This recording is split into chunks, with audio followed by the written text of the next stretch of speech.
Hi, Umut. How are you doing today? Thank you. How are you, Alex? I'm good. I'm good.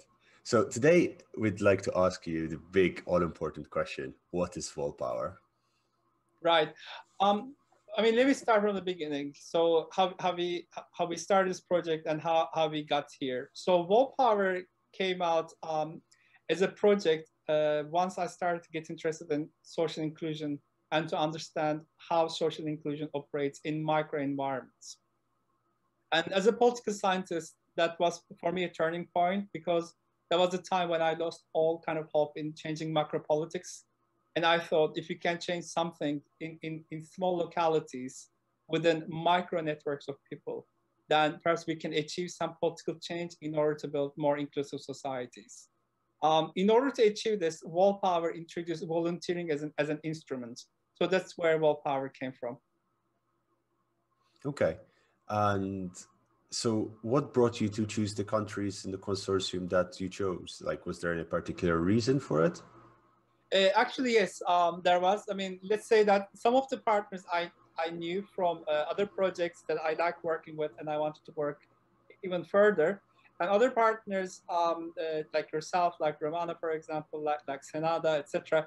I didn't know them. But I was guided by looking for partners in Eastern Europe.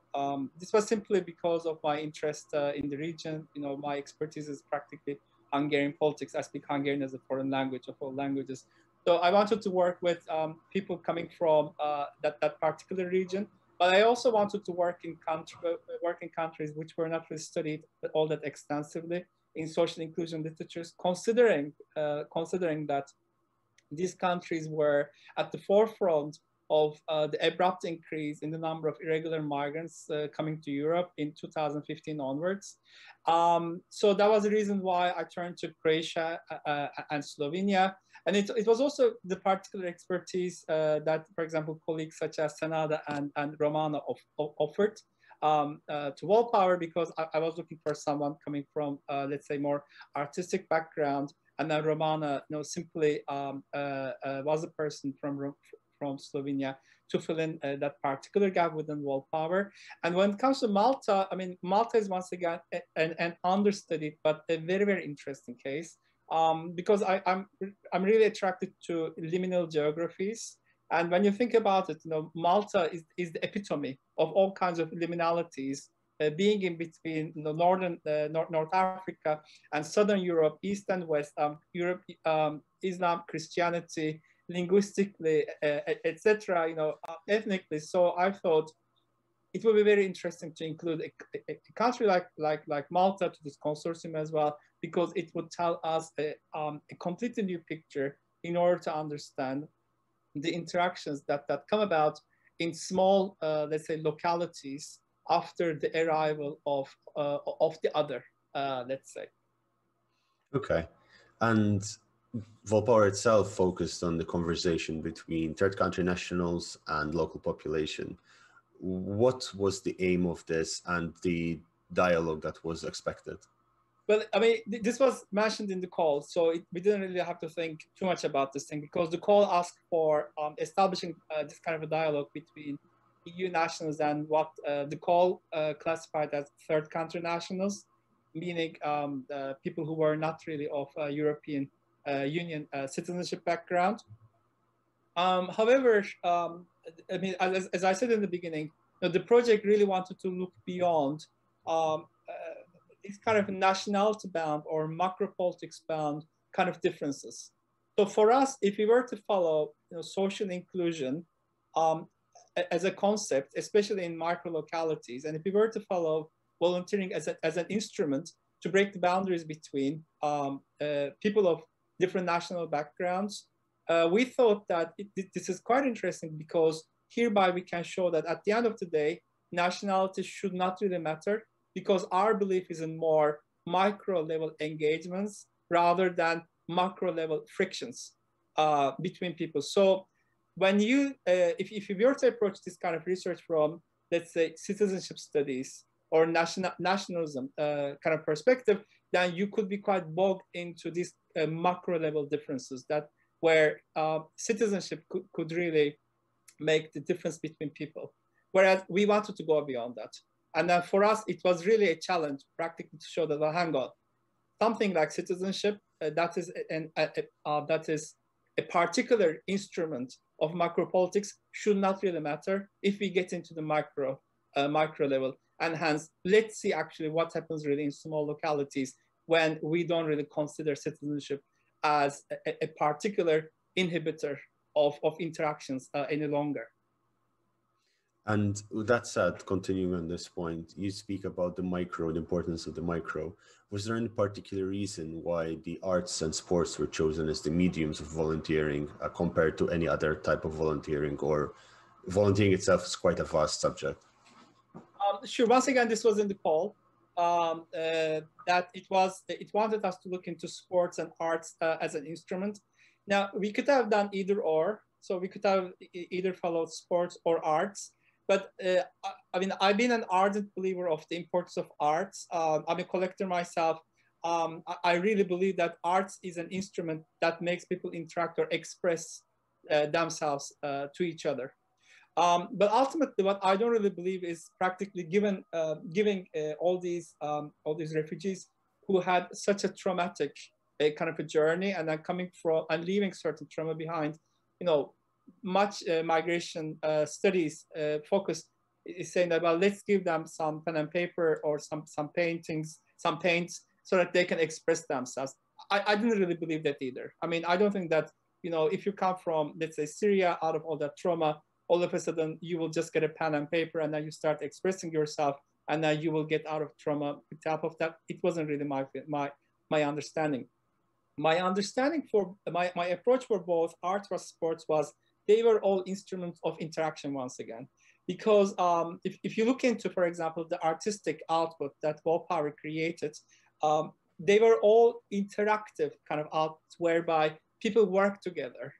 And then people, they achieved something together to an extent that they managed to express themselves using artistic instruments. Now, we did not really believe that, you know, we were going to make our volunteers artists all of a sudden either. You know, that was not really the idea. Besides, if you wanted to work with artists, then our focus would have been different. Volpower would not really be Volpower. It would have been another project. We just wanted to practically, we just wanted to show to our volunteers that art can also be an instrument for them to express themselves to each other. Because ultimately, we wanted to show that maybe actually language is the barrier for them to express themselves to each other. Whereas if we were to give them art as an instrument, if they were to use other forms of expression, then they could make themselves a lot better known to each other. So that was the approach here in terms of arts. Now, when it comes to sports, once again, sports is a very interactive kind of instrument. We all know that team sports, they bring people together, etc.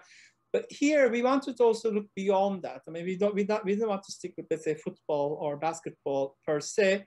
We also took dance, for example, somewhere between sports and arts, and once again, an instrument of self-expression to another person. We were interested in, you know, sports volunteering because we were not really, you know, looking into those people who were really able and capable, right? In terms of their sports activities.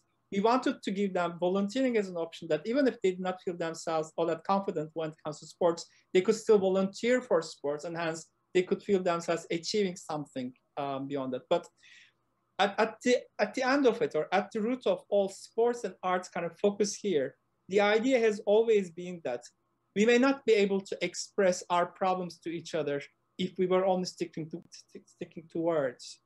However, we were able to show to each other that we're not too different from each other if perhaps we can remove language as an instrument of expression.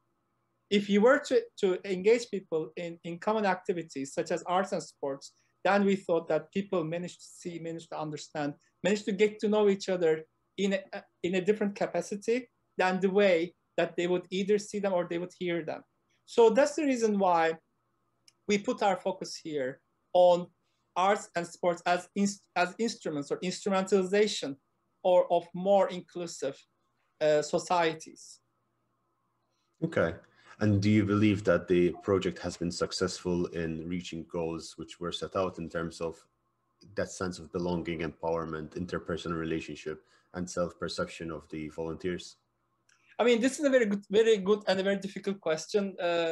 Obviously, at the end of all kinds of projects, you always think that, well, I could have done this thing differently, we could have done that differently, etc. Because you deal with issues constantly, and then sometimes you can be bogged in issues really beyond your control. And the pandemic really affected our work really adversely, unfortunately. So that had been very, very bad. Now, has the project achieved? I mean, social inclusion is something that you cannot really measure all of a sudden. Social inclusion is a process, and social inclusion, I don't think that it can be quantified. And this was also one of the focus of the project, that you cannot really quantify kind of integration or social inclusion in terms of an index-oriented approach, whereby you just tick things, what I call as indicator-induced integration (III) framework.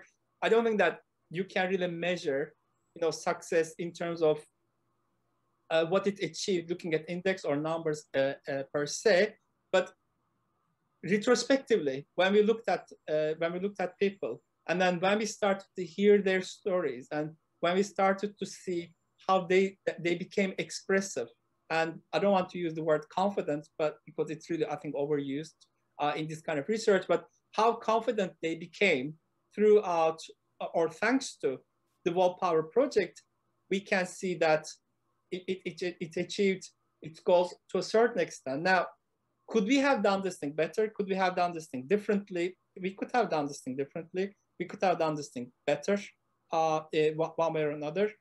Had it not been for the pandemic, I mean, you can always do things better, obviously, but ultimately, when we looked at the Volpower exhibition, when we looked into the podcasts that the volunteers were recording themselves and then recording their feelings, etc., we had the feeling that these young people, they became, or maybe they were, but I mean, for me, they become a lot more expressive than they were, or they could have been considering their circumstances.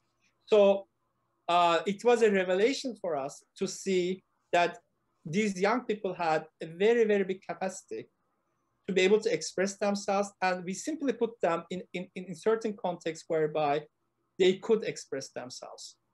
And hence, in those contexts, to an extent that they managed to express themselves, we saw that me and Maggie Laidlaw, the curator of the exhibition, we saw that they were able to go beyond self and other kind of dichotomy, or they were able to go beyond foreigner citizen dichotomy, and at the end of the day, EU national third country dichotomy that this project was asking for. So what I thought as successful was different than what they managed to show their success to be. And for me, it was a revelation at the end of 2 years that success can be measured or success can be experienced in other ways than the integration literature perhaps would have foreseen or would have prescribed to us. But ultimately, I learned a lot looking into how expressive they became in terms of talking about their everyday lives. And I would like to imagine that their expressiveness, or let's say the confidence that they gained in terms of making themselves expressive, is a measure of success for us. And if you were to follow them in the later course of their lives, perhaps you would see that success better. But for us at the moment, this is satisfactory. Okay. Now let's go on you. What was your role within Volpower?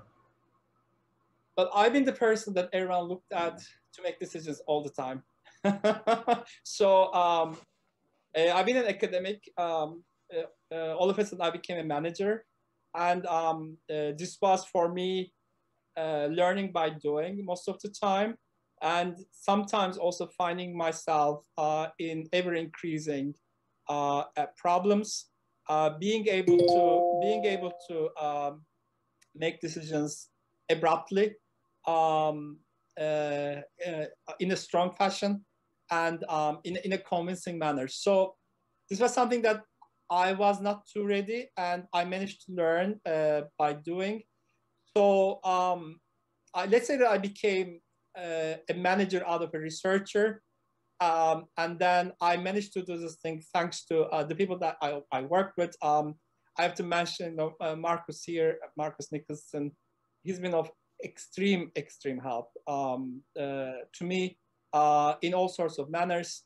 I needed someone sometimes, to restrain me as well, to tell me actually we can't really do that, or let's approach it another way, etc. So he's been always there to support, but also restrain me, because ultimately I realized that I've so many dreams, I have so many hopes, I have so many goals, and I needed someone to balance me, to tell me actually what is real, what is achievable, etc. So my role in this thing, yes, I've been a manager, I started to manage other projects as well, etc. But it was kind of a learning manager, let's say. Yeah, that's how I can call myself. Okay. And with regards to GCU and the situation in Glasgow, could you explain how GCU plays a part in the project, and how it also played a part in Glasgow in general? This is a difficult question. I mean, so GCU is the host for this project. My managers in the beginning, they've been very supportive of this project, because it serves GCU's goal of common good, or as they call it in Scotland, the common weal. Ultimately, it concentrates on young people and then helping them achieve their dreams, giving them skills and making them confident, etc. But in a university environment, to run these kind of projects is a bit difficult, because this project is different than Horizon 2020 projects, which had more of a research focus, and universities are a lot more capable of handling research projects than a project that is more social interaction kind of oriented. So it was also a learning exercise for the university, in the sense that, well, we can set these goals for ourselves in terms of common good, but then how to achieve this is a different process. But I have to say that I received support. So whenever I asked the question, my questions were always answered, and people try to look for a solution. At least they try to look for a solution for this project and the goals that this project set. But the project became really unmanageable because of the pandemic as well. We have to understand that had it not been for the pandemic, things would have been a bit more straightforward. So I have to say that it served the purpose of common good that the university set for itself, but it was a challenge. Absolutely. I mean, the pandemic has affected everything in our world overnight, almost, the way it came around. Let's move into the volunteering part of Volpower. And what do you feel that was the most important findings through the research that came out with regards to volunteering and in all of the project? This is another difficult question, because I'm not a volunteering expert myself. I mean, I accepted that from the beginning. I'm a political scientist, and I'm interested in micropolitics, as I said. So volunteering was, for me, an instrument to study this. And the volunteering experts at GCU were, Dr. Fiona Skillen and Fiona Reid, who were sports volunteering experts. So I'm thankful to them that they joined this project, and then we could fill in the volunteering gap. It was also thanks to international partners like yourself, like Romana, for example, and other partners who had experience with volunteering. So they were the ones who built volunteering conceptually during the course of this project. But as we progressed with the project, I understood volunteering as a mundane or everyday activity in which we engage, sometimes without even realizing the time that it required from us. I also realized that volunteering is not necessarily a very formalized kind of an event. It could be informal, but you will be doing this without realizing. So I started to understand this thing. I started to learn it, let's say, during the course of the project. And I also realized that volunteering really mattered for the volunteers that we work with. So it was also kind of gratifying for me to see that, well, to an extent that we were able to invest in them, you know, to pursue their volunteering dreams, their volunteering ideas, then we were also achieving something at our end to understand how social inclusion worked. But ultimately, I did not want to essentialize the project too much into volunteering, and I wanted to understand volunteering as a mundane everyday activity that instrumentalizes, you know, the interactive societies that we were looking into. Now, a funny thing is that one of the first academic conferences I went in my career was a volunteering conference. It was the International Association of Volunteering Effort Conference in Korea, in Seoul, in 2002. And that was I think it was the first time I was ever exposed there to volunteering as research or as practice, etc. I never really thought that, you know, my introduction to volunteering study rather abruptly during the beginning of my PhD would have ended up would have served me to gain this project, to win this project. But perhaps I could see a pattern in my life that I went to a volunteering conference for the first time in my academic life, and then 20 years later, I started running a volunteering project. One more thing I have to mention is that my parents are Rotarians. They belong to the Rotary Club, and as a child, you know, as an adolescent, as a young person as well, I've been also part of the Rotary family in Turkey, and there I also saw kind of volunteering work at times, and then non-paid, unpaid kind of public engagement. So for me, probably all these experiences that I brought from my childhood, my PhD, etc., not knowingly, let's say, helped me to understand or appreciate the value of volunteering throughout this project. I mean, volunteering at the end of the day is communities getting together.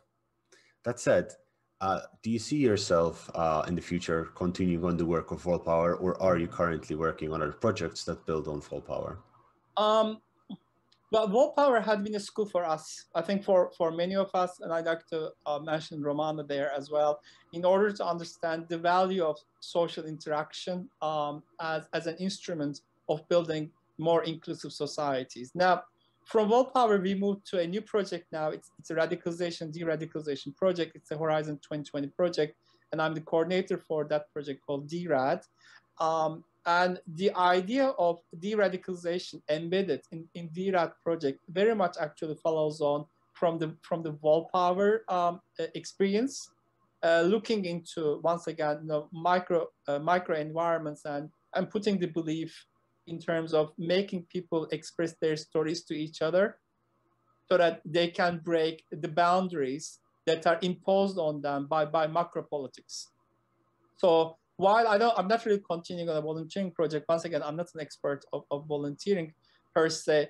I'm taking this further now to study radicalization, de-radicalization, putting my trust in micro environments in order to break the restrictions that macro politics imposes on people. So I'm trying to understand how we can govern these environments and how we can build more inclusive societies whereby we don't look each other practically as the other, but we would look each other practically as someone who shares the same problems with us, such as crap transportation, crappy housing, you know, terrible politicians, etc. And the last question, what would be the one thing that you will remember for Volpower? An experience, a research, a quote, an event that happened? Oh, I don't know. I mean, this is a very emotional time for me, obviously, you know, bringing this project to an end, although we still have a lot of things to do. I mean, I enjoyed this so much. I enjoyed it every day. I never really hated this project, while I was working for another project which I hated at the same time. If there's one thing, I think I should say our drive to Slovenia, Romana, that evening. Do you remember? from Bolzano. After the Bolzano meeting, we had to drive to Slovenia. It was Marcus, Maggie, Romana, and me with a driver across these mountains under terrible weather, you know, terrible storm, etc. So at those instances, you just wonder, actually, what am I doing? Like, why are we doing this journey? I've taken the responsibility of these people. Can I really bring this thing to a conclusion? Everyone's looking at me. So in those instances, you really wonder actually why you do these things. But ultimately, we went to Ljubljana. We met the volunteers there, and then we saw these remarkable faces enjoying themselves so much, and then really looking at you in like as someone who changed their life, you know, in a very appreciative manner. And then we continued to Zagreb, and Senada hosted us in Zagreb in this amazing mosque, which was built during Yugoslavia, beautiful architecture, really a community space, you know, bringing together all those different people. And we had this wonderful, wonderful evening meeting people who were parts of Volpower project in Croatia as well. So in those kind, like when you get to that stage, you really see that, wow, this is really serving something. And I have to say that the culmination of all this was seeing the digital galleries that Maggie curated and then worked with, the artists, because there you could see how expressive the people that you've been working with have become. And then you could really see that, after all, it is not really a million euros in terms of value of a project, but the value of the project is immeasurable, because I mean the impact that it waged on young people's lives was beyond words, or beyond numbers, or beyond euros, etc. So yeah, I think I have to mention like two kind of times. The first one was the drive from Bolzano to Ljubljana, and ultimately visiting volunteers there. And the second one was the launch of the Volpower exhibition. Thank you very much for sharing that with us, and thank you for the interview. Thank you very much, Alex.